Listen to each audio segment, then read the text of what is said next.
Welcome to the Defiance and Obedience Podcast, seeking to build strong men in the home and public square. And here's your hosts, Josh, the Second Amendment absolutist, and Ian, the conspiracy guy. So I always try to think of clever ways, and nobody would know that because that's not clever. But let's start with a dream. Yeah, let's really inspired do to tell that. us about. Somebody asked me the other day to give them like two words that of like something that holds water, and I said, "Well, damn." And you did it on purpose, or No, it was just a joke I heard. Okay. That's funny. Was that the clever intro? That was my clever intro. Okay, yeah. nice. Yeah. If it sounds like a little more echoey, it's because we're in a different The space. new studio. Yeah, exactly, new studio. Because we have a guest, and that guest is Dean Pakinas. Dean, welcome to the show. Hey, Yeah. thanks for having me. Yeah. Glad you could be here. Yeah. It's one of those things where it might feel like low-hanging fruit to have your friends on the podcast, but also...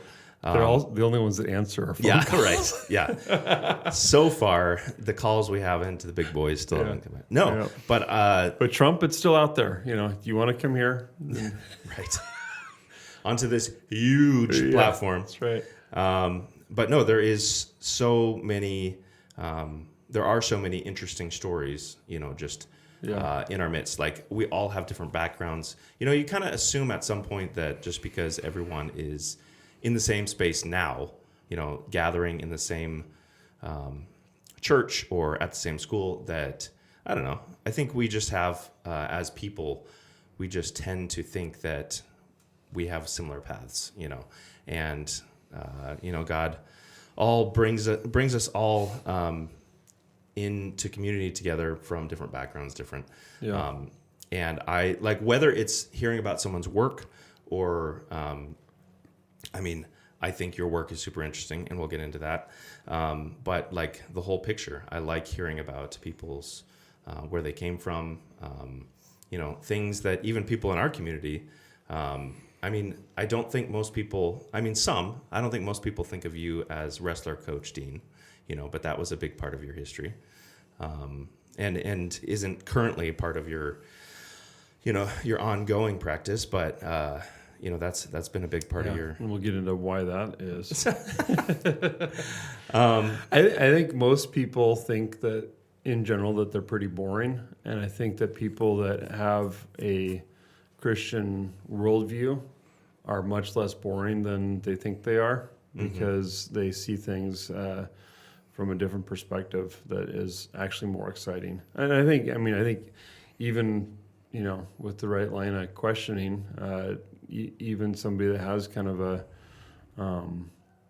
what they would think is a boring life is actually pretty exciting, because God tends to write some pretty interesting stories. Yeah, even somebody that does something, the same job for 50 years, I don't know. Yeah, I think that person's pretty interesting. Absolutely. Like, they might see it as monotony, but I'm like, wow, what does it take to work a job for 50 years? Yeah, what kind of resilience? But yeah, do we want to, since I imagine we'll get going, do we want to start with one of our beverages here? We'll split it 3 ways this time. Yeah. I say start with the fruity thing. Yeah. Start with some apple pie. Yeah. What does it say there? Claim 52. Did not come prepped with my eyeballs on. Let's see here. Yeah, a dessert sour from Claim 52. These seem to... I'm after the pickle beer, I'm kind of hesitant to say, man, these guys just always make good beer. But so far, they haven't put pickles in apple pie or anything like that. So this is 6.5% fruited beer. Yeah, they say, what does it say? Keep cold, or it can... basically restart fermentation. Yeah. Wow, that looks like it was filtered right through an apple pie. Yeah, it does say that there's some sediment because it is fruited. Yeah. Yeah, this brewery's known for some really creative It smells amazing. combinations, and it's different. It's different from like a cider. Whoa! There's a middle of the table right there. Hey, at least it was a catch and not a full dunk. Right in my lap that way. Yep. Welcome to the show. Well, and does it say what type of apples? What variety? Yeah, let's see here. I'm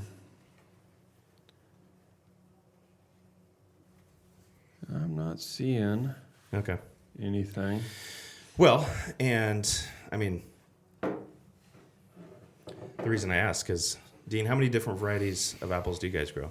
Currently, I think we're at like 8 different varieties, so not that many. Okay. Predominantly Honeycrisp, and then we have Cosmic Crisp. Cosmic. Yeah. And then we have what are called Ambrosia, 3 rows of those. John of Golds. We have a Ruby Mac. We have a Red Rubens. And then our, let's see, that's about it, I think. Okay. Red Rubens, Ruby Mac, Ambrosia. Yeah. So maybe 6. Yeah. Wow. And then different pollinators. Sure. But you don't do anything with those. They're just there just as that, serving in that role to pollinate the other trees. Yeah. Like a crabapple tree or something. Yeah, like they're that. crab apples. Okay. Okay. Nice. So we have 3 different varieties of crab apples. Okay. And you spread them out because the ripening periods or the flowering periods, it overlaps, and so you want to make sure that you have the most amount of time where your your pollinators are able to pollinate the different varieties. Okay. Because like Honeycrisp or most apples, they're not self-fertile, so they need something else to pollinate them.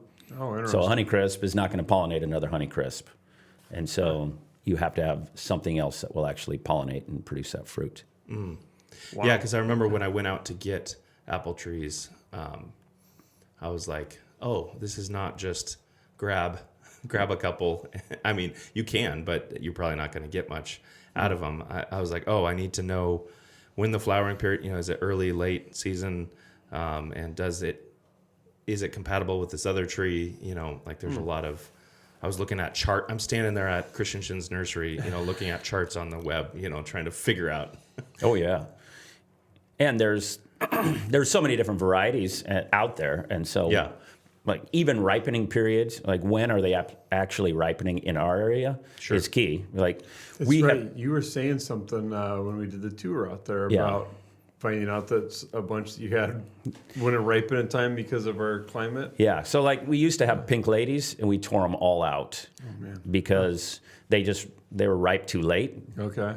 and we're not open in November because it gets wet and muddy and rainy, and Yeah. And then you're just It's- wasting. you're ground. wasting. Yeah, you're wasting ground. And then the fruit. What do you do with the fruit? Yeah. Yeah. Interesting. So, and we have one, I guess, still. It's called Zestar, and it's an early ripening, so it ripens end of August, beginning of September, and even that we're not open in August Okay. for U-Pick. Yeah. And they're kind of a pain. They had some problems just growing wise. Wow. So, Well, This is mine looks like a slushy. yeah, it really does. yeah, it's like a melted apple cider slushy is what I think of. Yeah. Wow, that is thick. Yeah, it is. It's really tasty though. It is. Yeah, do you get the like apple pie nature of it? Yeah. I feel like there's that. It really does taste like it was filtered through an apple pie. There's that cinnamon. Is that cinnamon? Yeah, I think there's some cinnamon there. Let's see. It I doesn't don't have think there's actual pie crust in it, but I think it actually has enough of that apple taste that your brain gets tricked into thinking that there's apple says pie crust. dessert sour. Yeah. And I'm not picking up any sour nature, but I think that's just more of a. It's probably more about the process than the actual. Yeah. It's been rare that I've tasted a sour beer that was actually sour. Sometimes they're bitter or fruity or kind of taste like pit, like fruit pits, Yeah, like woodiness. the part sometimes. you don't usually eat. Yeah, yeah. Sour is such a. I think they need to come up with a different name because sour. A is- true unadulterated sour is going to make you pucker a little bit. Yeah, but it's not It's not like a hard candy sour. Yeah. But, I mean, compared to, like a lager or an IPA is more on the bitter than the sour. Yeah. But anyway, I don't know. What do you think, Dean? I don't ever drink sours. Yeah. I just shy away. Like, I don't want something sour. Mm-hmm. But this is fine. It's refreshing. Yeah. So I like that. Yeah. It'd be a hard one to pack a can. Yeah, that would be a lot. I think you'd feel like you ate a whole pie. Yeah. Yeah, I think so. But a little bit is interesting. So, Dean, how do you know so much about apples? I stumbled into it. Yeah. I didn't grow up knowing about apples, but I started, just working at the farm. Mm-hmm. And what farm is that? No, it's called Swans Trail Farms. There you go. Sorry. So, yeah, I started working there. Well, I stumbled into it. Let's back up. Aaron and I got married at Swans Trail Farms before it actually was a wedding venue. And so if you ever come out to the farm, well, you guys have been there, but where we have our public you-pick apples, or not you-pick apples, sorry, our pumpkin patch, where that is located, we basically got married just to the west of there. So there used to be an arbor. We took it out this year, but my father-in-law, John Giddings, built the arbor, and we stuck it there, and it was there till basically this year where it rotted. Wow. So luckily our marriage has not rotted. It there has you go. flourished. It's not a symbol, yeah. But the arbor, Right. after 21 years of marriage, the arbor is, Yeah. it was We in bad planted a shape. tree the year before we got married, and it was a stick coming out of the ground with a couple twigs hanging off the side, and it got big enough to where Ethan was able to grow in it, and now we've cut that tree down. I was like, okay, well, I mean, that was really crazy that it was like this corkscrew willow tree, and I grew up, like, I've been married long enough to watch a tree grow and die. Yeah. Right. Yeah. That's crazy. Yeah. So, yeah, you stumbled into it. And I now- did. So we got married there. Aaron had grown up going to church with the Krauses, and so when we were getting married, they offered like, hey, come get married at the farm. They were building the wedding venue where it currently is located. We don't do weddings anymore. But Right. where it is located, they were working on that, and so they said, hey, we want to be done, but we probably won't, so you get married on this other side. And so we did. And then about 2 years later, we got married in 2005, and so 2008, actually, 3 years later, Aaron was pregnant with Daphne, and Ben approached Aaron about taking over the bakery because Ben's oldest son, Todd, and his wife, Kelly, had been running the bakery, but they lived in Port Orchards, and so it was hard for them to get over on weekends. Yeah. And Erin had done catering, stuff like that, and so she started running the bakery, and that same year, she was pregnant with Daphne, had Daphne, and basically 2 to 3 weeks later, we opened. Like, she opened the bakery. And I actually went away about that beginning of October. I went deer hunting. Like, I just was, that's what I did. So I was gone deer hunting that first weekend she was open, or the bakery was open. And then I came back, and they had started doing cider donuts. That was the first year of cider donuts. They needed somebody. And so John and we jumped into doing cider donuts. And we were making them from scratch. I would never recommend that. In terms of like a full-scale production type Full-scale thing. production, and we were doing it from scratch. So you were cracking eggs. Like, we had no clue what we were doing. It was, praise God, we don't do that anymore. Yeah. But that's how you learn what you're doing. Oh, yeah. And you have to be precise. And so, like, I mean, it matters. Yeah. And I'm not a baker nor a cook, but, like, all that stuff mattered. You measure everything out precisely because you want uniformity in the donuts. And we're able to do, I think, a fairly decent job of that. But still, once we learned that you could actually buy a donut mix, yeah, that was, like, way better. But we did, like, crack eggs and all that. I think it was, like, a couple years, probably maybe 3. Okay. Where we hired different people to do it, and then there was no consistency when they were doing it, Yeah. which was really bad. And what you're talking about is, it's a seasonal thing. It's right? seasonal, So yeah. it's in the fall. It's the fall 8 festival, weeks. basically. Yeah. Yeah. And now how many? I mean, on let's say a peak weekend. How many donuts are you probably doing? Oh man, tens of thousands, Yeah. probably close to Insane. it. Yeah. That's a lot of eggs to crack. Yeah. Oh, yeah. We went from cracking eggs to buying like already cracked, so you can get just the eggs in a slurry, which man, it doesn't look that good. Yeah. Right. But that's where I got started, is in the bakery seasonally, just John and I in the back making donuts. And then I was a teacher, and teachers have summers off. Mm-hmm. And so I had worked. What? Teachers have summers off? Yeah. Historically. Or it's built into the contract that way. Yeah, And yeah. I still was looking for work, like to make money at that point. Like you had your teacher's salary, but Aaron was teaching at the time, and it was tight. Yeah. We were scraping by. And then once she had Daphne, we had 2 kids. She's not going to teach at that point. She's going to stay at home. So I was looking for how can I make extra money, especially in the summer. And that spring, the spring after Daphne was born, I started working at the farm seasonally. So once field work started happening, I'd go in after school and I'd work a few nights a week just doing field work. And then it transitioned to then, at summers. So I'd work all summer. And then now it has moved where I am one of the co-owners. God has really blessed it from just starting out, not knowing much of anything. Right. And I've always, as a little kid, my grandfather had 10 acres, and so he raised pigs and cows and had a garden. And I was always interested, as a little kid, you're like, I want to be a farmer.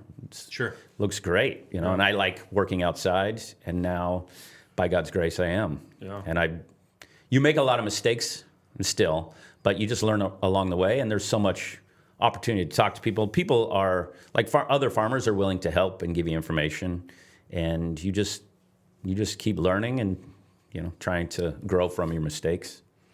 Yeah, but I imagine some of those mistakes are hard because when you're talking about a growing season, you got to wait another year before you can try it again. Yeah.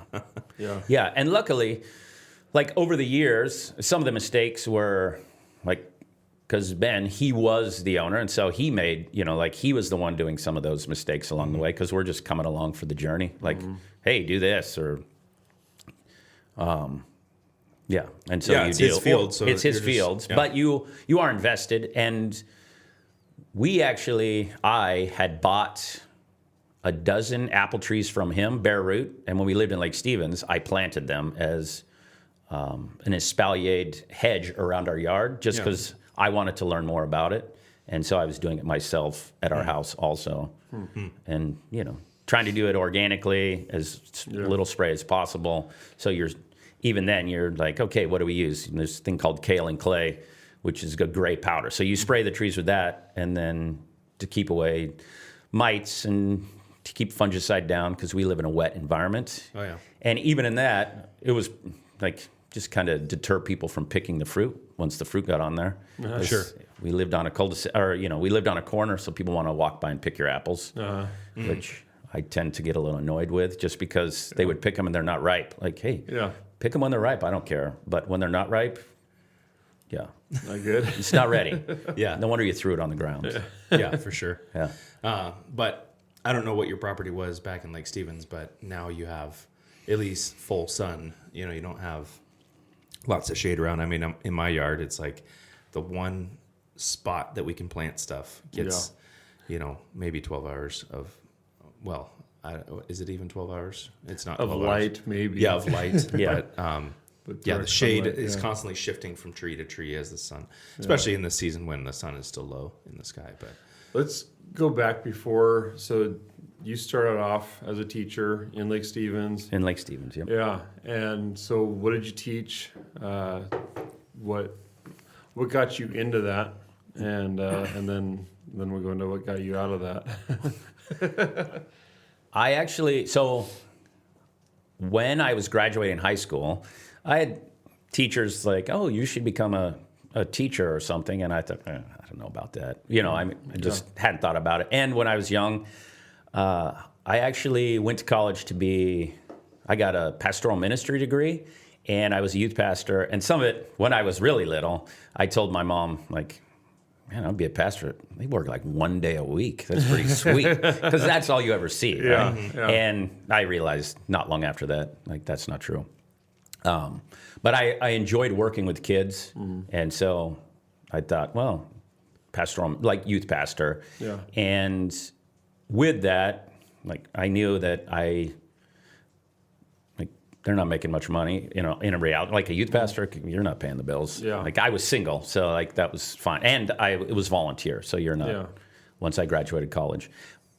What got me into teaching though was the fact, so I was youth pastor, but before that, when I was graduating high school, my senior year, I got a letter at school. Like a coach had a handwritten letter, because that's what you did back then, and he had sent it to the school, and somehow he'd found out that I was going to be attending Northwest College in Kirkland, and he was the wrestling coach at Bellevue Christian, and he wrote a letter asking if I would come be his assistant coach, which, like, he didn't know who I was, except that I'd competed against his kids over the years. Okay. I mean, he'd seen me wrestle in high school, but other than that, that was it. But so he wrote a letter asking, and I did it, and that's how I got started coaching wrestling.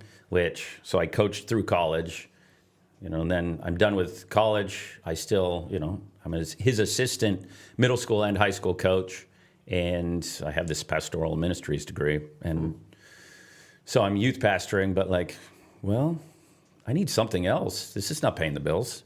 Yeah. And so what I did was I went to the UW to get a teaching degree. And I went 1 year, and after that 1 year, I was like, man, I am poor. Like, I am in debt. And so I got a job at Boeing, and then through Boeing, they would pay for your schooling. So I actually got a master's degree in education from Boeing, and they paid every penny of the books. Wow. They paid all of my tuition. And you just had to work full-time and go to school full-time. Wow. And, yeah, it was, you're working full-time, you're going to school full-time, and I was coaching. So the pictures from those years, I'm sleeping. Yeah. Those are family photos. Right. But No kidding. that led me then to where then I had a teaching degree. And so I went into teaching. And by God's grace, I ended up at Lake Stevens because they had heard that I got my teaching degree, the coaching staff there at Lake Stevens. And so then they sought me out. They called me, asked if I would come help them, help coach. They had an opening. And so I filled out an application, and then I was able to get a middle school job. So I taught at North Lake Middle School for 20 years. Wow. And then I coached high school, and then I was the head coach at Cavallero when it opened, which is 8th and 9th grades. And then I did that, and then I moved back to North Lake when the guy that was the head coach there was a counselor, and then I head coached there until I stopped coaching.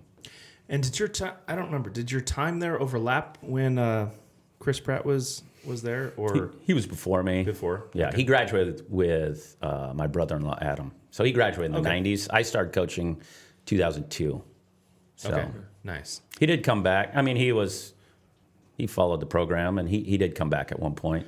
And where, going back even further, what city were you born in? Seattle, University Okay. of Washington Hospital. Okay. And then where was home most of your growing up years? We bounced around a little. So when I was born, my mom was a senior in high school. And so she had me her senior year. Well, she'd officially graduated at the semester, and then I was born. And so we lived with my grandparents for the first 2 years in what would now be Kenmore, because my uncle still owns the place. And then we moved from there.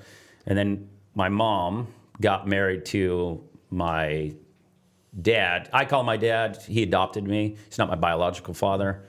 And I don't care, so I never did find out who the guy was. Okay. He wasn't, just as a little kid, hey, this is my dad. He adopted me, so, that's all that mattered. So then we moved to a place in Bothell after my parents got married, and then this is in the 70s, late 70s. The economy wasn't great. My dad lost his job, So we moved into a travel trailer. Well, first we lived in a little camper in Gold Bar Nature Trails. So we lived there, and then we lived in a travel trailer, 23-footer. It was, you slept in the bunk. You tried not to roll out of the bunk. I think one of my siblings did. I don't remember. Because, you would share. There were 3 of us sharing a bunk at one point.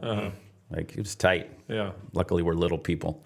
How long were you in that situation?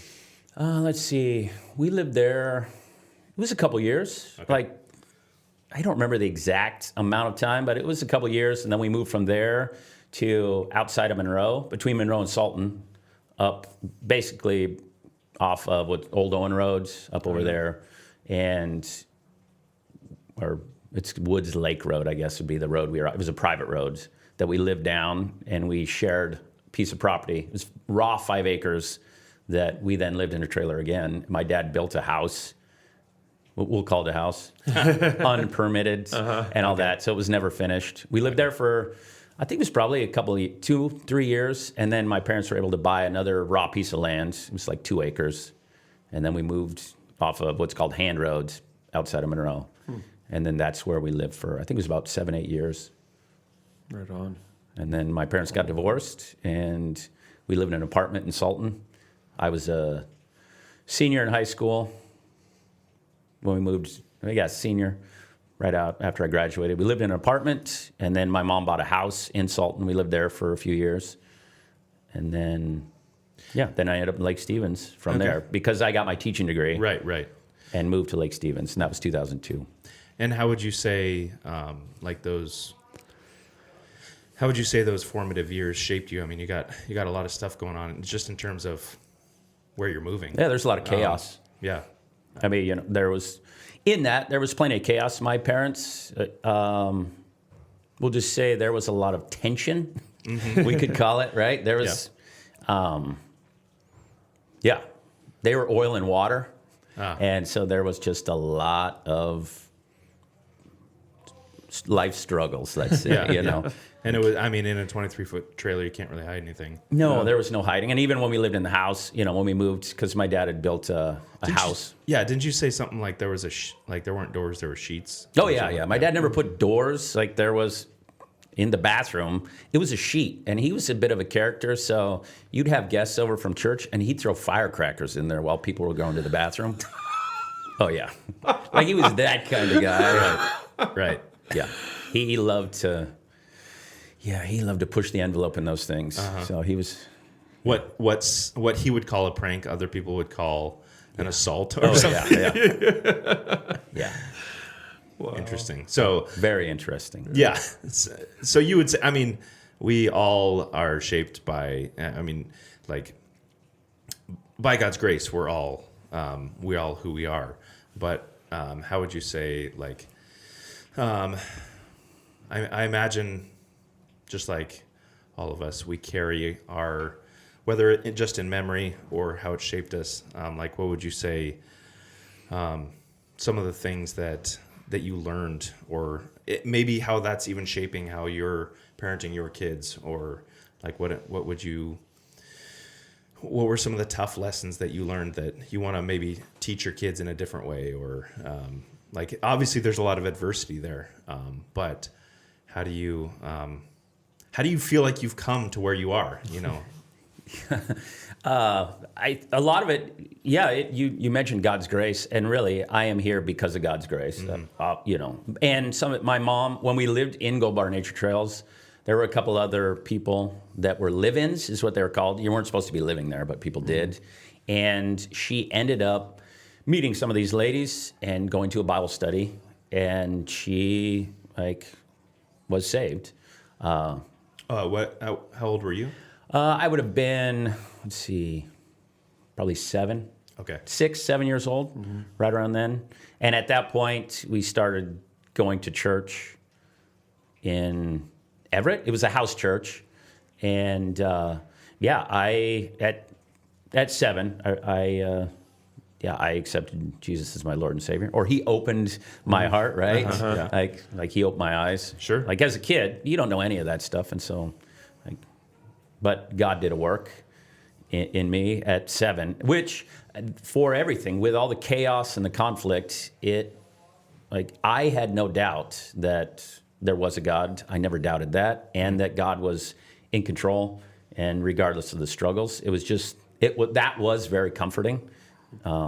And yeah, because it didn't change the chaos that was in the house. My dad would go to church with us, but even to this day, I can't say that he was, like, there was no real fruit, which is a hard thing to say. You know, I mean, going to church, but you're living like hell outside, and you are acting the same way. Yeah. And it wasn't, he was a hard man, and he was hard to please. So, yeah. Does that, I mean, do you think about that in terms of like parenting your girls, like how hard it was to please your dad, but like wanting to show pleasure to your daughters that you're pleased with them? Like, do you think about that type of? Yeah, I'd say a bit. It is something that's there, and even like I don't have the temper. You know, I'm just different in that. So, and that's a work of You're like of one God. of the chillest people that I know. I try to be. Yeah. It's. I've never seen Len Bone coach, but I think he's probably similar in that. Like when you're coaching, that's what I was going to say. Yeah. I was like, unless you see him on the sideline for the match, you know. Yeah, because then you're into it. You want your kid to win. Yeah, you're vested. Yeah, you're vested. But with my own girls, yes, it is something where I didn't want to raise them the way I'd been raised. And luckily I have a wife who has helped me with that. And some of it is just like, hey, you're hugging them. You know, I mean, I would naturally do this. Just by God. Yeah, because you become a parent, and I had no idea what the heck I was doing. Honestly, you stumble through. Does the club. anybody? Yeah. That's the thing. Is like. Yeah, we did the Teaching Hearts, Training Minds. You're taking classes. You're looking at other examples of people and talking to them. But ultimately, you have to parent your kids. And like, man, how am I going to do this and do it well? Because I don't want my kids to experience what I experienced. Yeah. And they're not going to, because I'm not the same person. Yeah, and you get to build on the foundation that you had. Yeah. Yeah, and you see, because even my mom, we went to church. I mean, this was something that was key. And so you had the influence of people in the church. Did you have a rebellious time, or? Not in my teenage years. Yeah. In my 20s, I was a bit of an idiot for a while, just doing what I wanted to. Yeah. Yeah. Like, would that have been while you were going to college? No, it was after. When I worked at Boeing, just kind of, I stopped being like a youth pastor once I started working at Boeing. Like I did it for a while, but it was like, I just couldn't do all those things. Yeah. Full-time school, full-time work, and a youth pastor. Yeah, at some point, you're not doing them all full-time. Right, and you're not doing it well. Yeah. So, it was a seasonal thing. Yeah. So. Yeah. Well, before we get into the second half of, Josh is going to peel the apple soaked napkin. Yeah. So this next beer, S.S.B. Is what they're calling it. It is a barrel-aged Imperial espresso stout, they're calling it. I don't know exactly if that... I think the espresso element was added after the fact. Okay. I don't actually know. It doesn't say. But this is one from Skookum. And it's pouring like black coffee. Oh, yeah.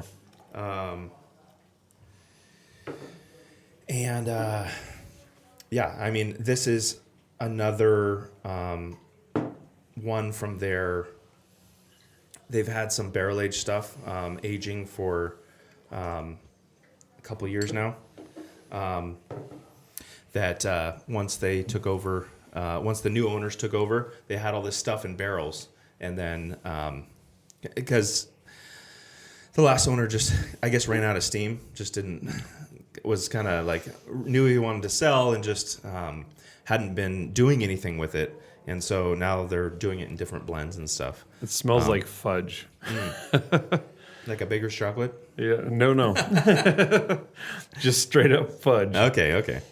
So it says it rings it at 10%. Yeah, it's got a nice nose. I expected just on the nose that it would actually be thicker. It is thick, but it's not like chunky like the previous one. It's definitely got like a coffee tone to it. I would say it settles more mellow than like the initial on the nose is more coffee, at least what I'm picking out. But it's interesting. It goes down pretty smooth. Yeah, Like, it does. For 10%, right? Or Yeah. is it- yeah, 10.5. Yeah, I think I still like that one that we tried a couple weeks ago a little bit more. It was a more fudge-like one that they have. Yeah. Anyway, it is good. It's a good change up. Yeah, for sure. It's not overly sugary.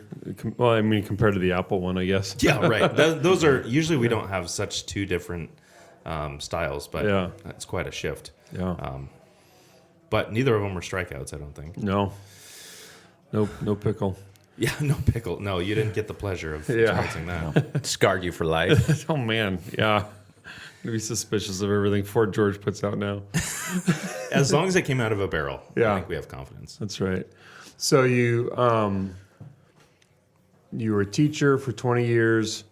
When did you transition out of, to use a deformed word? Yeah, transition means something different these days. Yeah. I stopped teaching 2002, 2022. So I started in 2002 and taught up and through 2022. And some of it, we had moved in 2018.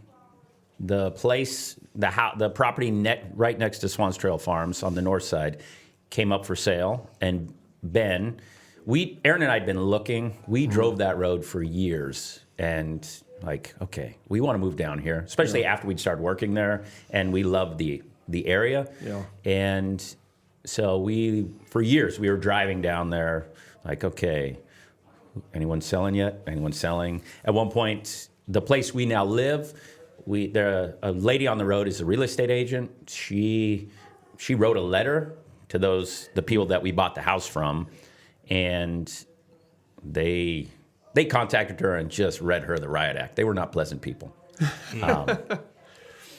And so that was like, that's not happening. And then there was another place that came for sale. We actually tried to take a look at it, and the renter in the place, like, we walked the property, but they wouldn't let us in the house. Mm-hmm. Well, so that's no good. We're not. And then another place was going to come up for sale.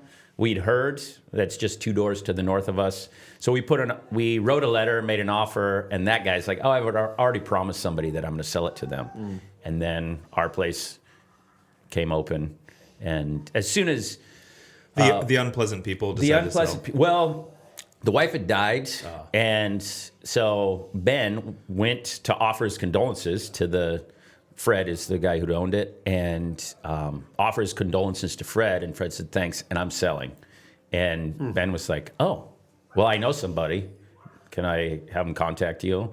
And he said, well, I have a real estate agent. And so Ben called me, and then I, through a friend, called the owner of the real estate company, and then he put us in contact with the agent, and then we were able to, it never hit the market, the property, so we were able to get it at a very good price. Nice. And so now we lived there since 2018. It has allowed us to expand just what the farm does. Nice. And because we added our just shy of 22 acres to part of it.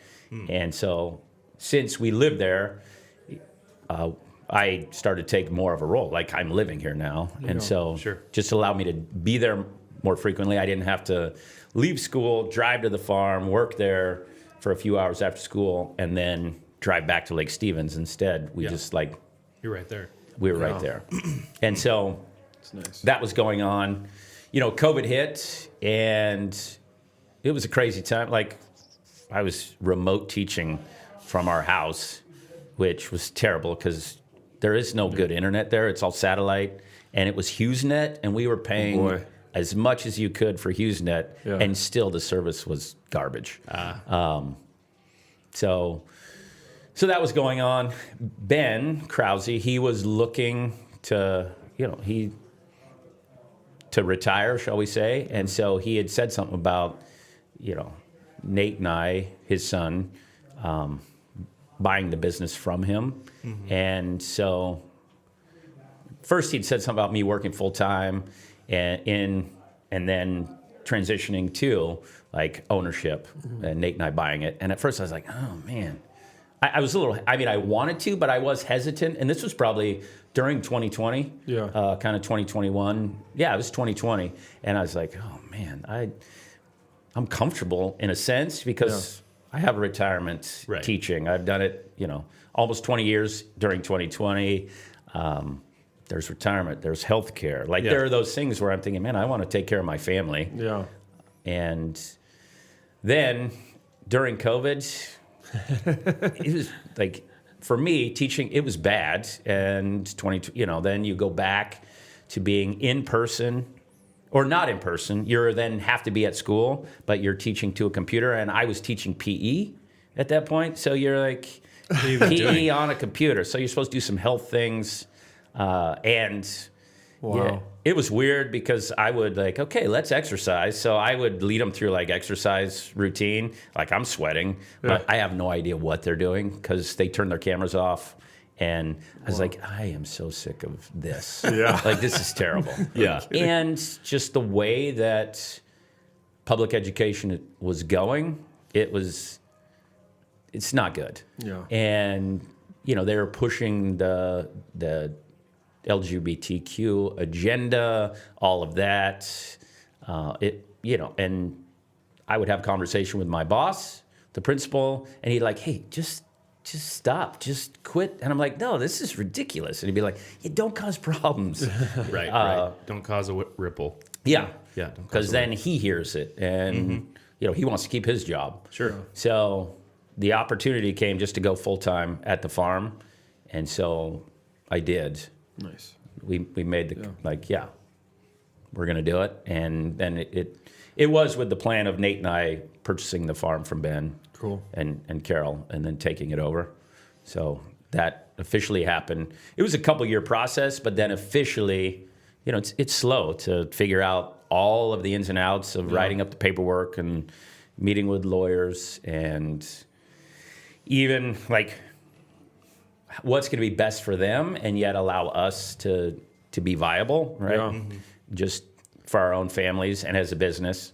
And Ben, he was very generous in just how it was written up. So it allowed Nate and I to like take over the business and still not have the struggles of like starting from scratch. Yeah, sure. We're building on the foundation he started. Yeah. So, it's been a good foundation that he built. Yeah, for sure. And your wife, Erin, works here at the school with us. Yep. So we're all in the same environment there. And so she gets to have a pretty close role with your daughters as in their education and stuff like that. Because was there an in-between time where, I imagine, did you go straight from homeschool to ECS? We did. Okay. Yeah. What year was that? 2017. Really? Yeah, it's when we first started the school. So right before you moved. Yeah, the year before. Okay. Because in 2018, Erin, she was not teaching at the school in 2017. 2018, she was going to start teaching at the school. And when we bought our house, we had to totally gut it. And so we lived in a tent for the summer. Like we were living in a tent in 2018 in the summer, and school was like probably a week out, and we were still living in a tent. And she's like, man, like school starts, and there was a night during that where I was the only one. I'm working. The girls, I think they were at John and Lori's or my parents'. Erin had done some school. She was at her parents'. I don't remember all those details, but she didn't come home because she slept at her parents'. Not that we weren't fighting or anything, but like she had stuff she was doing. I think she was catering a wedding or something for some. I mean, it was something like that, crazy. Yeah, because we're living in a tent, but she's gonna That's cater. you guys. Yeah, we say yes to most things. Yeah. Uh-huh. And like it hit me like, oh yeah, this is August. September's coming. I'm not done with the house. Like I'm putting in the floor and doing most of it. I had help from like my hunting partner came but I was doing most of it myself, and I had help from like the drywall stuff like this. But otherwise, it was me doing it. So I mean, I'm putting the flooring down till midnight or whatever, and then you go to sleep. And I would heat water to take a shower, which means you heat water and then you pour it over yourself. You know, Right. This is what we're doing in the summer. Yeah, this is Yeah. legit camping. Yes, But at your house. So yeah, Erin was going to teach school. She was starting at school 2018, and Ben and Carol had offered like, hey, instead of living in the tent for the summer, like you could move in with us. And I was like, nah, I think we'll be fine. It'll be fun experience. And Erin, like everybody was on board at that point. Yeah. But then the reality of like school starting, Right. and yeah, my timeline, and I got a lot of. I'm not done because the floor is slow. Like it's a hardwood floor, and you're nailing it in, and it's just me. Yeah. So like you're cutting. I've been there. Yeah. Yeah. With the idea like, oh shoot, we got to get this done so we could actually move in, not live in a tent. Right. But we ended up moving in to Ben and Carol's, end of August, beginning of September, right there before school started, and lived there for basically up until right before December. Okay.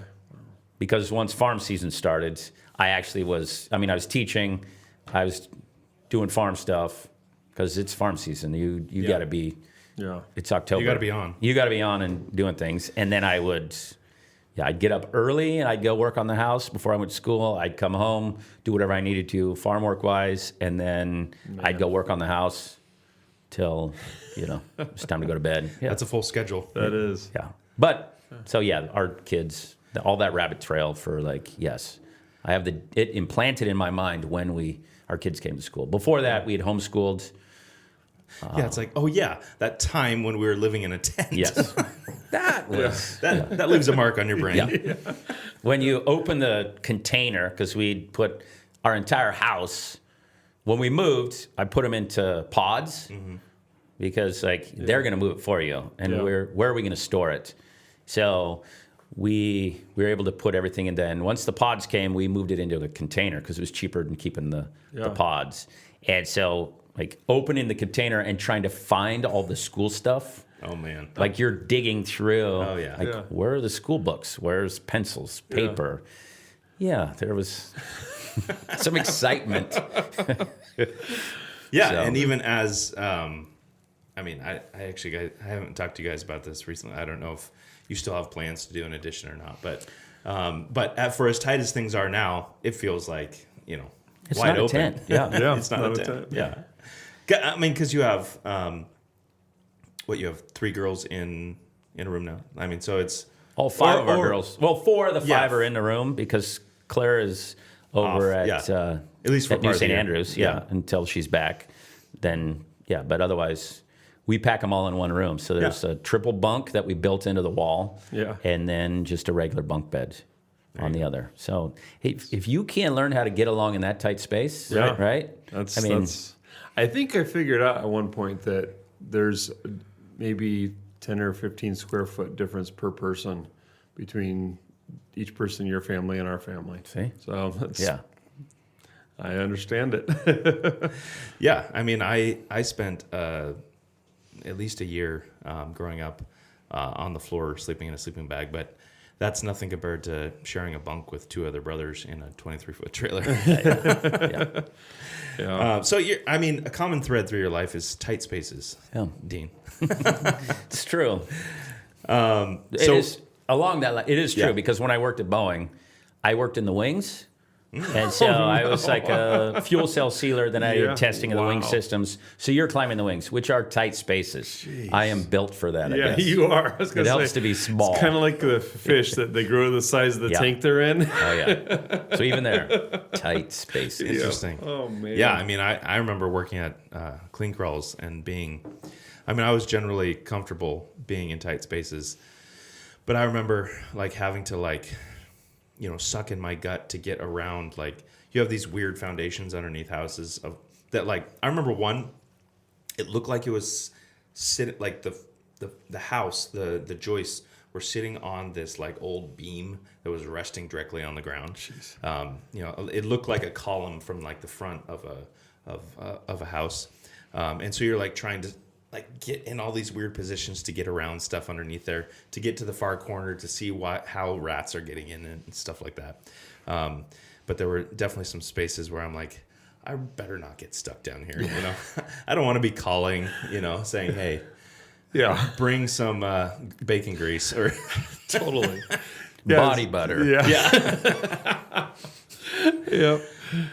Okay, Man. so now you're here. You're helping. I mean, you're co-owner of the farm. You're operating that year round.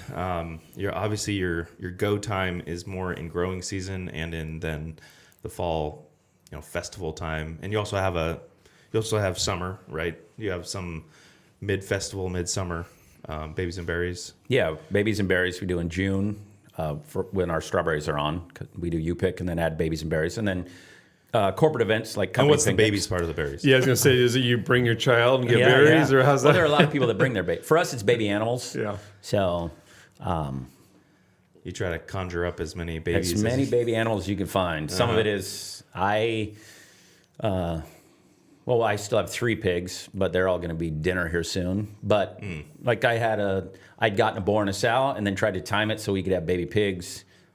We have some lambs right now that have been bred. So like I'm trying to do some of it through we have a couple goats that should kid right before baby animals and berries. Same with the sheep. So we're trying to do some of our own baby animals, and then You guys had a bunch of ducks. Remember? My son had enjoyed chasing all the ducklings around. Yes, we used to have a bunch of ducks. The raccoons got those. So they get all of them? Oh yeah, all of them. Oh, Oh man. wow. Yeah. We they're found out we like literal duck. sitting We ducks. Killed off one of Ian's around Thanksgiving. I was like, Well, this 2, is- yeah. That's right, 2 of them. Those Yeah. pretty good. Yeah, they were just a couple of drakes just going around raping all the chickens. Yeah. I'm like, they just need to go. Yeah. I have a chicken with a bad leg. I don't need a drake trying to just. No. Yeah, I mean, I watched them. They will just grab the hens by the neck and just do their worst. I mean, It's why we do, like the live duck races at the farm, and we try and only have drakes. One, they're more colorful, right? So, and you want to be able to tell them apart. But also, there was a year we had a female, a hen, and like the ratio of 1 to 4 other drakes, not good. Like it was bad. Yeah, you had to put her out of her misery. Oh, right, man. like that was they are, vicious. Wow. Yeah. The things you learn on a farm. Oh right? yeah, exactly.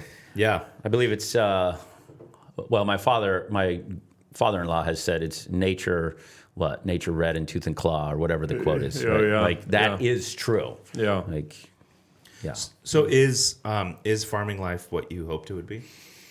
Yeah, like the farming aspect, I love it. I love that part of it. Growing things, field work.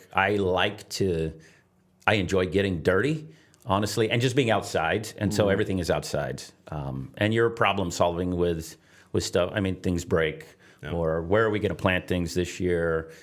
Weeds are always a problem, like crop rotation, all of those things. And I love that aspect of just being able to plant something. And like this time of year, it's brown out there, right? Things are, we did have feet of water at one point, and now that's gone, but it's you brown. were canoeing in your backyard. Yes. Or kayaking.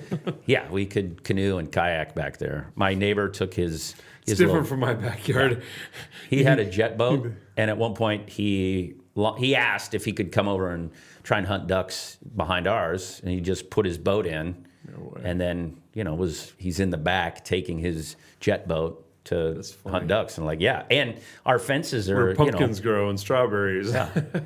And our fences are, 48 inches high, and his boat was nowhere close to those. Wow. Because he could go right over the top, no problem. Wow. So, but like this time of year, things were brown, and I love that the transition of it's brown, and then you work the field, so then it's just dirt, and then you get to see things start to grow, and so then you see just that seasonal where now things are growing, it's green out there, and then you get like yellow of the pumpkin flowers, the corn is like it just. The changing of the seasons is so much fun to watch and know, like, man, this is just that seasonal beauty of things growing and then the harvest of it, which I love. I love farming. I do. Being a business owner, like, which comes then with there's other aspects and like dealing with the books part of it, right? All the finances stuff, and even just people. And I've had to grow because in just how I deal with people, like managing people. Right. That's what I was going to ask about. I struggle with that. Yeah. It's a work in progress, but it is something that I am having to step up. Like, you understand, the responsibility is mine to handle this. And so stepping up to lead in those things. With like Nate and I are, like co-owners, and so even working there, like sometimes there's just tension. Yeah. We don't always see everything the same, and so just working, those things out, and then leading by like, no, this is the vision we have, and getting people to follow you, and there's personality conflict in that. Yeah. So, and trying to work through those different personalities and get them to see the vision you have it's difficult at times. Yeah. But it's a long process. It's different from ground. Like you just, run the tiller over. You can't go do that to your employees. No. No. Yeah. And some of it is understanding that, like when Ben used to have to make those decisions, so it was so much like, oh yeah, that's like he's handling all of that leadership, and now it falls on your shoulders, and it's something like I want to pass it on to my children, right? And so this whole idea of generations from now, still doing maybe not exactly the same thing, but something similar. It seems like they love the life out there. It's pretty sweet, really. It is a gift. I mean, you got some pretty sweet sunrises, sunsets out there. Yeah, right? It's nice and open. So moonrises, like I never, you see the moonrise. When we lived at Lake Stevens, like, it's beautiful. But now you see full sun, like full moon rising. You just have a greater appreciation for all that. I do now, maybe because I'm old. That helps too. There is something like when I started working on bees, I'd never noticed when things would blossom. And then I started doing that, and you're like, oh, what's going on over there? Oh, this, and so you start paying attention to that stuff in the way that you never have. So when you're talking about like seeing the cycles, it being brown and gray, it's kind of the two-tone palette that we have for a good chunk of our year, and then you start seeing the literal fruit coming out of the ground, and it's because of the work of your hands. That's got to be immensely satisfying to see that. That's pretty cool. I imagine that. I mean, sounds like the personnel side and the book side, are kind of like the. It's the classic difficulty of a business owner, where like, hey, I really like to do this thing, and then it's like, okay, but if you're going to do that thing as a business, it's going to come with all these other things. So, like learning to, do you feel like it's kind of forcing you to deal with things that you don't, like before you could have just not dealt with? You wouldn't even think about them. So yes, now you're dealing with things, all these different variables that pop up. Sure. That like, I didn't have those in my mind at that point. I mean, there's so much more to deal with, and the responsibility is so much bigger than before. So, yeah, you're just more aware of like, oh, shoot, there's this issue, there's that. There's even small things of, because we grow produce, and now produce being like the corn, the apples, the strawberries, pumpkins, and people come out and they purchase those. Well, now there's new regulations for that. So I got to take a class because the USDA or the Washington State Department of Ag wants to come out, and they need to look at what you're doing and all. And you're like, holy cow! Like, hoop jumping. It feels like at times, but you have to do that because there's those kind of things, and that falls like, I need to do that. And so like, okay, I need to take this class. Well, okay, how is that going to work? Well, yeah, I thought of you recently when I was talking. So I called my grandpa. He just turned 94, and I was like, I should call him. I verified with my dad that I had the right phone numbers because I hadn't called him. I was going to say, he's like, who's this?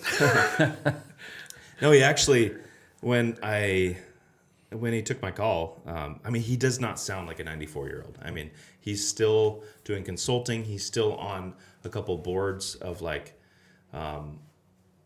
California, food health and safety, or some sort of food board. I don't know exactly, but like he's still active. He's still working. He was talking about, he was doing consulting with a company that is that has a remote sensor product, like remote temperature sensing or something like that for produce.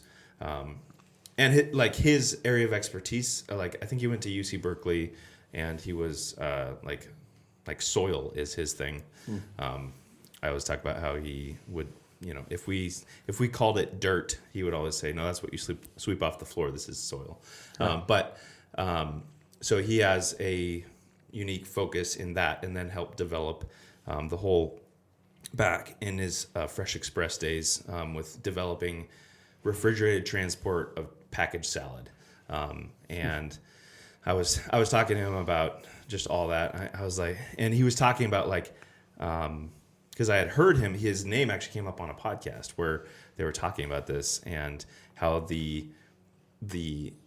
that plastic is not just generic plastic. It's a timed release of oxygen to preserve the lettuce in there. So it's like got like tiny microscopic perforations. And he said it's actually, when I was talking to him, he said it's actually multiple layers. It's actually 5 layers. They said they had to add the last layer because in order to print stuff on the outside, it wasn't showing up. It wasn't printing correctly. But anyway, I love that there's people that think about this kind of crap. Well, how do you get lettuce from here to way over there and not have it be brown by the time it gets there? No kidding. And have it sit in the store for a while without getting brown. But I was thinking about that, the remote temperature sensing, and I was like, my friend, they got a grant to get something, but I think I told him, I think it was moisture content readers in your soil for knowing when to water the trees and stuff like that. Yeah, we have them in the orchard. Okay. Yeah. Right now it's off the charts. Yeah. Right. Underwater. Yeah. Yeah. So we could be more, basically more focused on when we water and when we don't. So now you have a better understanding, because originally you're like, well, it's dry out. Yeah, that's a you rain could water. You could put a probe in the ground, but does the apple tree actually need water? And now we have sensors, and there's an app. Nate has the app on his phone, and so he can he can see when we need to water, and then we can water different zones, just because some of the zones are higher up, just even in the grounds, where they dry out faster than some that are just a little lower in the field.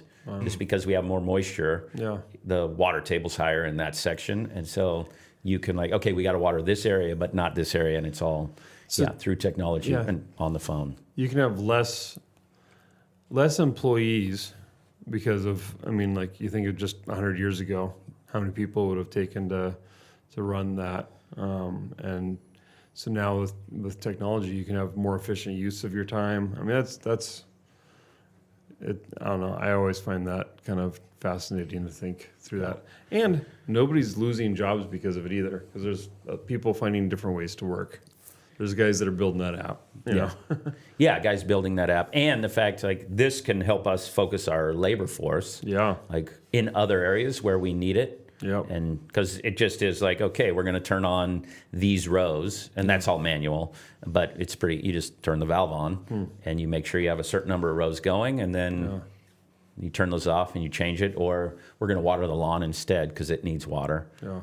And so, yeah, you can just be very, very focused on trying to provide the best quality product. And a lot of that is putting the water on when it needs to be on rather than just running it all the time. Yeah. Because if you run too much water, it like especially when the fruit is growing, you know, your apple trees are going to, or your fruit is going to respond where you get these huge Honeycrisp apples because they have too much water. But then that ruins the flavor.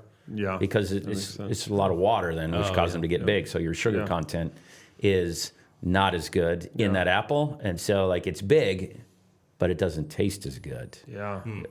Because of that. Yeah, I mean, we can tell. I mean, we kind of like apples in our household, and so when apple season was going on at the farm, that was all we were eating, and it's a noticeable difference than what you're buying at the store. Very noticeable. Because it's fresh, like off the tree. Where anything you're buying in the store has sat in storage. You know, it's picked in the fall, it goes into storage, and then depending on the year, because we've had some really good apple crops in Eastern Washington, places like, and so those apples that you're getting in the store that you think are fresh, well, they were 2022 apples maybe because they've sat in storage, or 2023. You know, I mean, it's not like they were the apples from this year that you're getting. It could be a couple years old. Really? Yeah. Wow, that's amazing. Do they? Is it like bananas where they release like ethylene, like a gas, to reignite the ripening process, or is it just like they're so cold that they can't?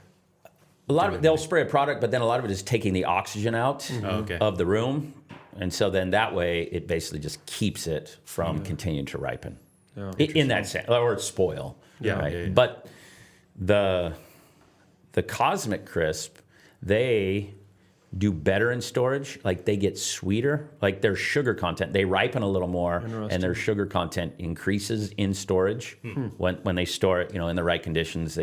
And so they're supposed to get sweeter. That is the big draw of the Cosmic, is because it stores better. Wow.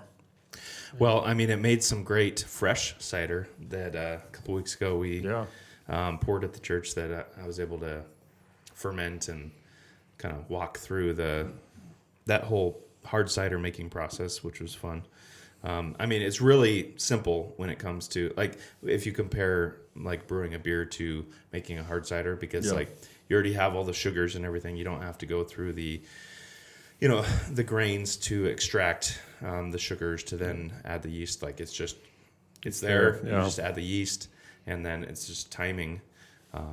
Thankfully, RJ walked me through that, but that was really good. There was good feedback from that, like that, and I think those were Cosmic Crisp. At the end of the season there, and you had a really great season, right? Like a lot of people did. We had a good. Apples. Yeah, we had a great growing year, and our trees are like most of our orchard is not fully mature, and so we are at like we're going to keep getting, if we keep doing it right, then we'll just increase our production, and so that's exciting. But then you also like, hey, what are we going to do with these apples once we have them? You have to be able to move the product. Yeah.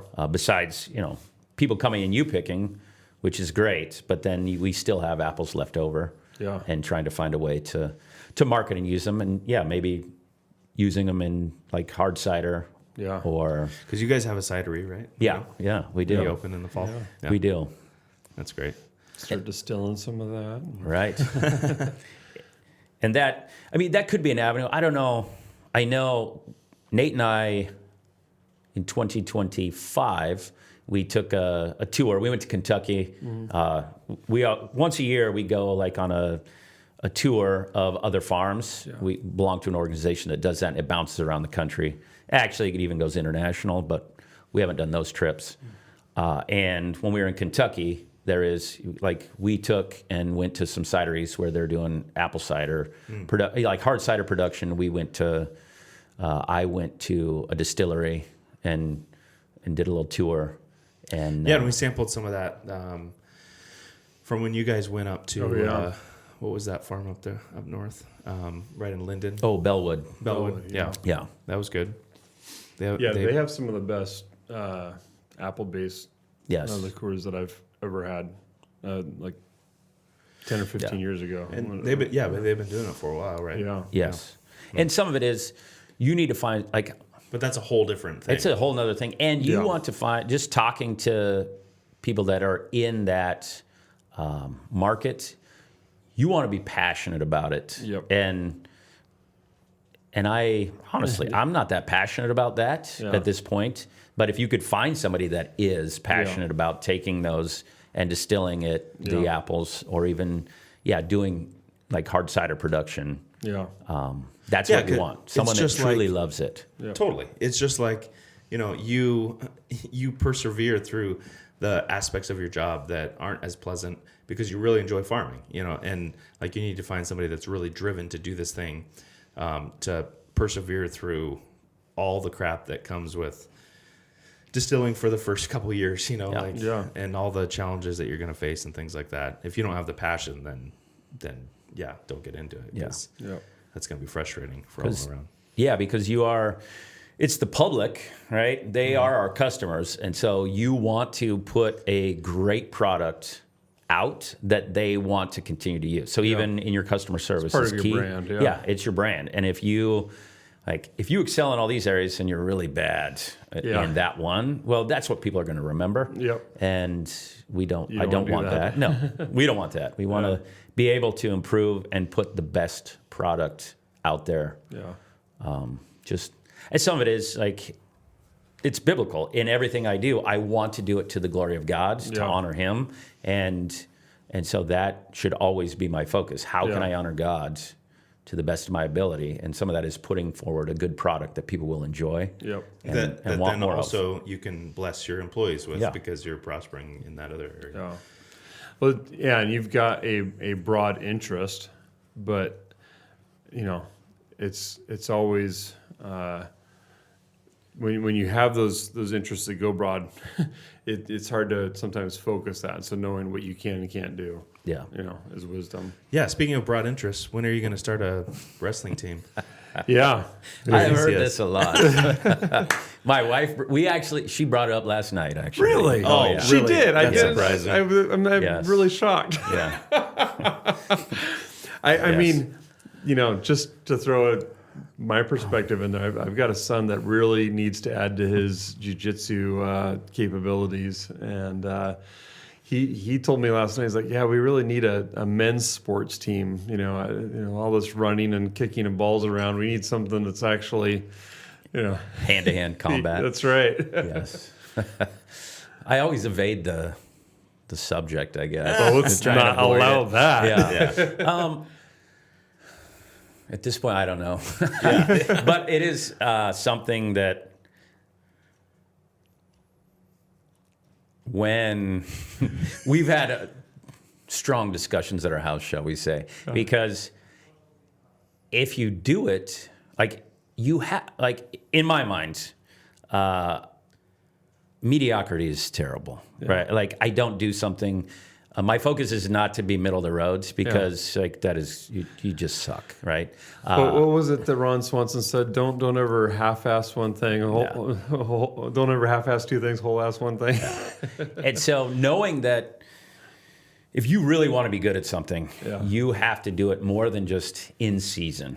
And this has been a discussion point at our house because I'm like, you just can't do it for the 3 months and expect to be good. Yeah. You're not going to be. It's just not putting forth a good product. Yeah.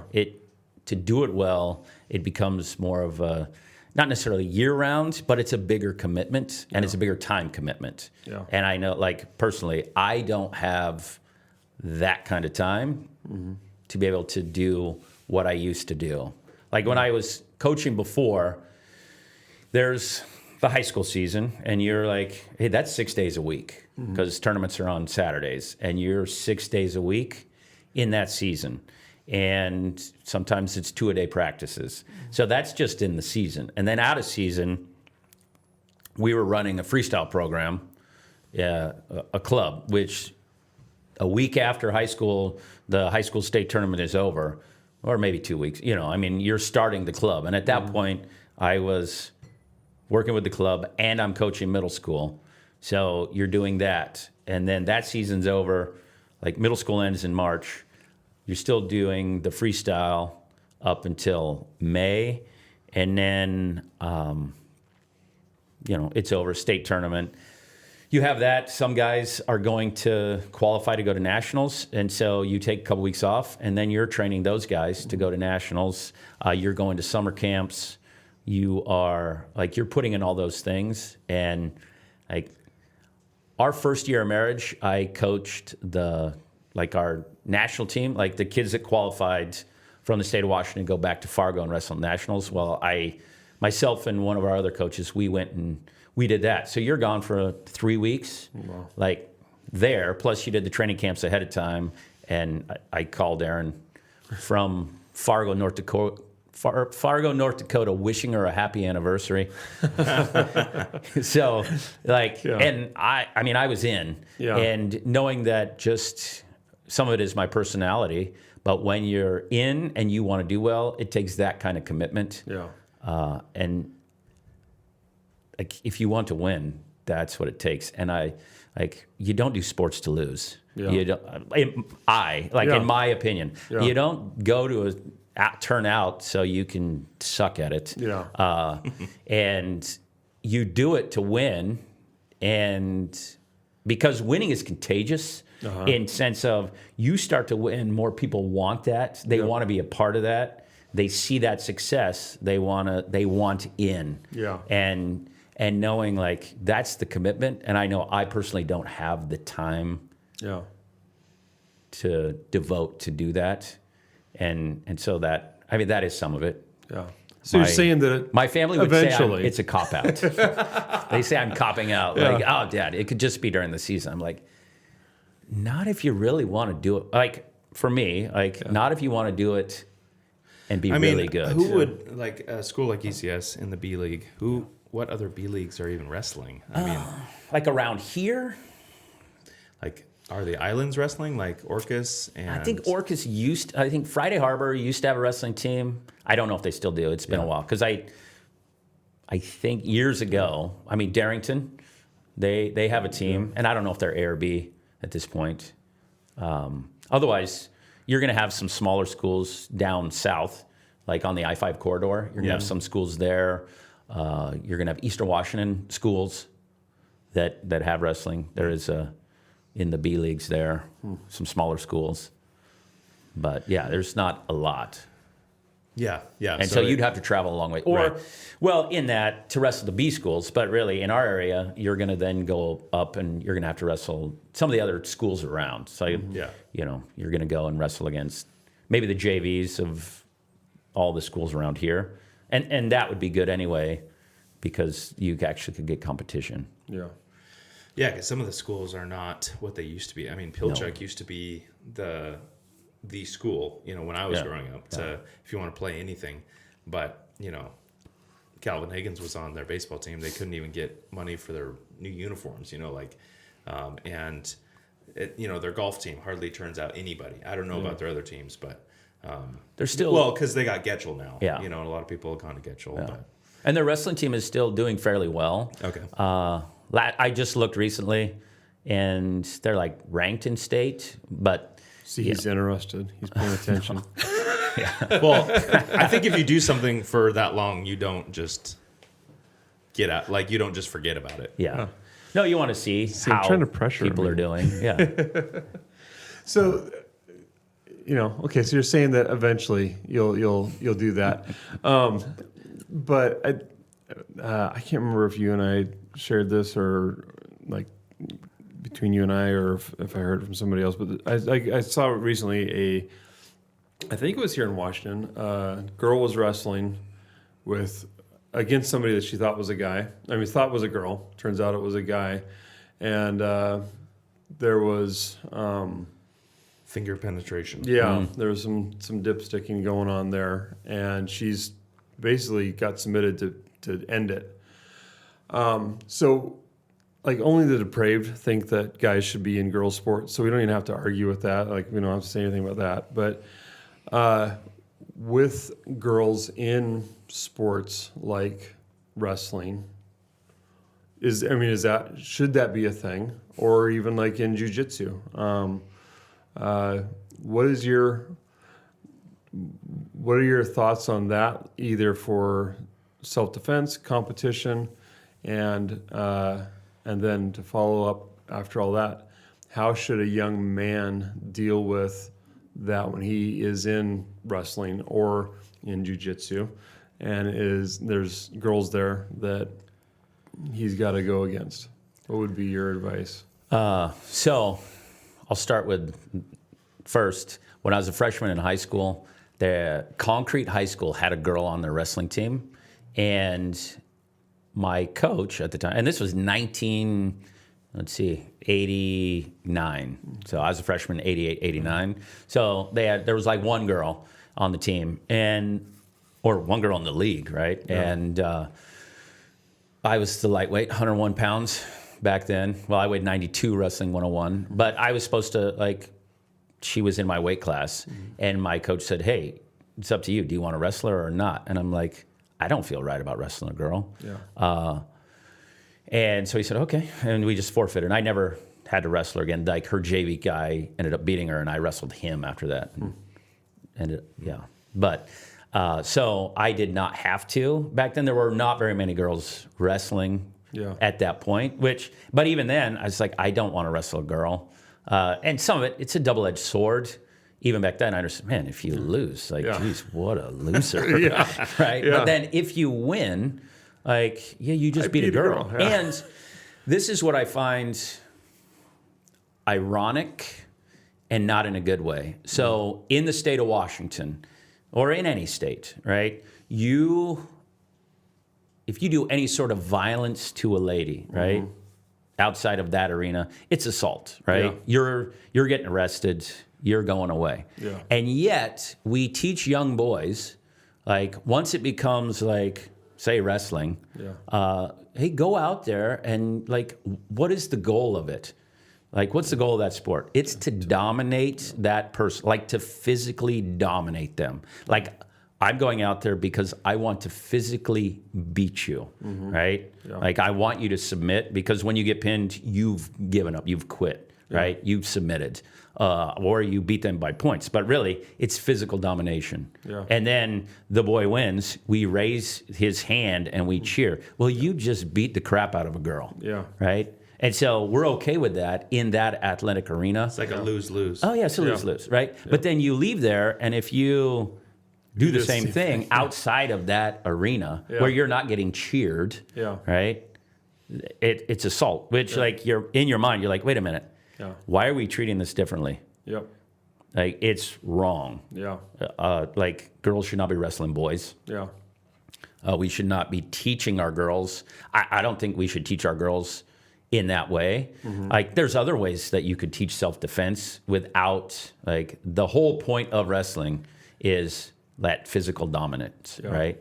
Well, biblically, are girls supposed to go out there and physically dominate even other girls?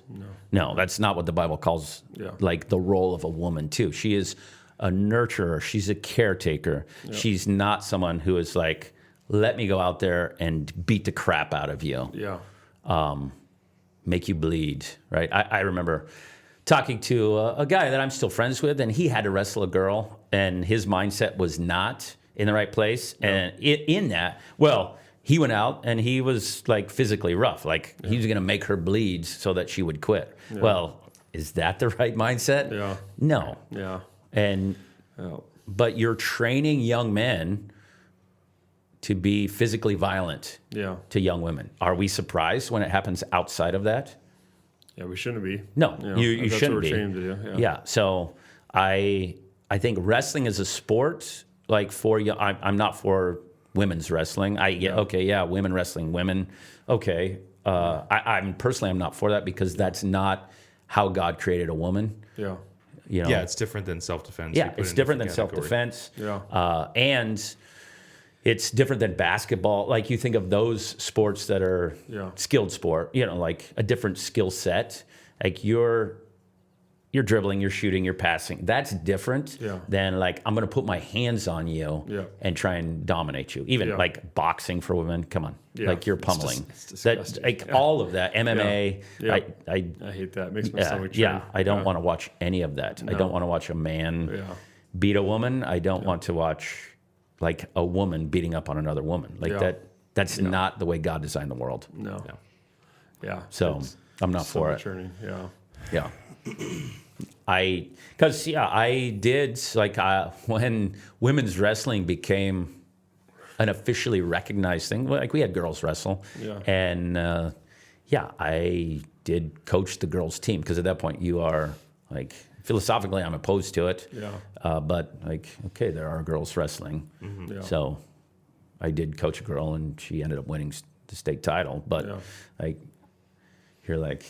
Yeah, I'm not hugging her, and you know, like it's a different reaction even in that where, like, congratulations, but even in that, you're just like, oh man, I don't like it. Yeah, yeah. Well, even on our soccer team at the school, it is a co-ed league in B League. I mean, growing up, we had girls on our high school team, but it's a different vibe. Oh yeah, you know, you're not just, you know, you're not roughhousing with girls the same way, and you know, as you instruct, like I instruct my son, you know, it's like there's a part of me that's like, hey, they signed up to be on this field. So you don't treat them like a boy, but also you have to be competitive. Yeah. So like if she's going to push you, you know, you don't say, you know, as you go, you know, like, but also it introduces some very weird tension. So I'm glad that we decided as a school to just keep it male. Because even when you're traveling, like all those things are just different when it's a co-ed operation. So yeah, there's a lot of, I mean, that incident, Josh, that you brought up is very recent. I just saw that a couple days ago or something. I think it was Brandy Cruz. Is that her name? Yeah. She had a little, the reporter, she had a thing because she is definitely, pushing back against the whole transgender girls in sports. I mean, it's one of those things that history sports is not going to look kindly on. I don't think it's just so. like what happened to this society that they couldn't tell the difference between a boy and a girl and refused to protect their women and their girls. Like it's one of those things, kind of like how I've gone in the gun debate. Is there's actually no debate anymore. To somebody that's new to it, I'll talk with them, but most people are just disingenuous or willfully ignorant. And then in the same realm with, you know, men or transgender men dressing up as girls, it's one of those things that's just, to me, it's not even a conversation anymore. It's no, you're wrong, repent. You know, there's nothing on your side that says that. So we get that from our state government, that, you know, our Department of Education, you know, director or whatever, that, you know, talks about, well, there's a spectrum. Hell no, there's not. You know, there's not a conversation about it anymore. Yeah, there's no spectrum. There's male and female. Yeah. Nothing in between. Yeah. Well, Dean, thanks for coming on. Thanks for having me. Yeah, hopefully, you know, don't ruin your viewership. Oh no, we've already done that. Yeah, you can't do that. Yeah. No, but it's good to hear, like just some of your life story and just how God has been faithful. And I mean, for as much as we talk about, you know, parenting and like what things like that, where you're just like you're trying to think about how to strategize, how to do things better. At the end of the day, we're reliant on God's grace, and you know that really came through. And in you know, just you just are thankful and blessed where you are and where you've come from. So that's encouraging to hear. And yeah, hopefully it's a good growing season and a good farm season. Yeah. Because you're about ready to start getting into some of that, right? Yeah, we've been pruning apples, like pruning the apple trees for probably almost a month now, at least 3 weeks of pruning, so which is good. Yeah. Does the warm winter make you nervous or excited? More nervous. Yeah. You don't want things getting ripe too early, and even because we had the flooding, we just not sure yet what our trees are going to do because they were under a bit of water for 3 weeks, and even our strawberries. But it can also bring a lot of nutrition to the soil and that kind of thing. So yeah, and so we are going to do like soil samples. I've already talked to our agronomist about coming out, sampling the soil to see what we need to add. It'll be interesting to see how this year strikes in between, the previous years and the future. That'll be really interesting to see that. It'll also be interesting to see where pumpkins pop up randomly across the county. Thanks to you spreading them around. Yeah. Yes, we've heard that a few times from our neighbors. It's everywhere. What can you do? Yeah. That's awesome. Well, as we say here on the podcast, weld defiance and obedience into one inseparable whole, because there's always going to be things that you have to defy, that you have to push against, and then there's also things you need to submit to. So, I mean, even in that whole world of women's sports and, like all that stuff, and then just dealing with people in your business or in your workplace, there's lots of good things, ways to apply that. So, go and do that. And Dean, thanks again for coming on. Thanks for having me. Yep. Thanks for joining us for another episode of the Defiance and Obedience podcast. Come back next time for another dose of constructive contrarianism, curious musings, and fatherhood direction.